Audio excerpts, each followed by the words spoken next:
যাই করুন, কখনো ইমোশনালি ইম্যাচিওর মানুষের সাথে সম্পর্ক করবেন না। যে সকল মানুষ ইমোশনালি ইম্যাচিওর তারা কিন্তু খুবই আনপ্রেডিক্টেবল হয়। তারা এক মুহূর্তের জন্য কাম অ্যান্ড কোয়াইট থাকবে এবং পরের মুহূর্তে বেশি রিয়াক্টিভ হবে। আর এই কারণে আপনার এনজাইটি তৈরি হবে। সে আপনাকে সব ব্যাপারে ক্রিটিসাইজ করবে।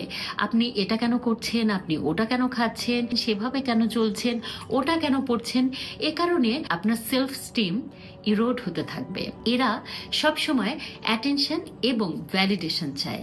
এভাবে আপনার পুরো এনার্জি তারা সাক করে নিয়ে নিবে, কিন্তু কখনো সেটার রেসিপ্রোকেট করবে না, যার কারণে আপনি তাদের সাথে ড্রেইন ফিল করবেন। এরা আপনাকে ইমোশনাল অনেস্টির জন্য পানিশমেন্ট দিবে। তাই আপনি যখনই তাদের সাথে থাকবেন আপনার ট্রু ফেস দেখাতে পারবেন না, আপনাকে একটা মাস্ক পরে থাকতে হবে। ইমোশনাল ইম্যাচিওর ব্যক্তি কখনো কোনো ঘটনার অ্যাকাউন্টেবিলিটি নেয় না। তারা যে কোনো বিষয়ে আপনাকেই দোষারোপ করবে। তাই আপনাকে বলবো, আপনি যখনই এ ধরনের মানুষকে দেখবেন সম্পর্কের শুরুতেই, তখনই যতই কষ্ট হোক না কেন তার থেকে একটা ডিস্টেন্স ক্রিয়েট করুন।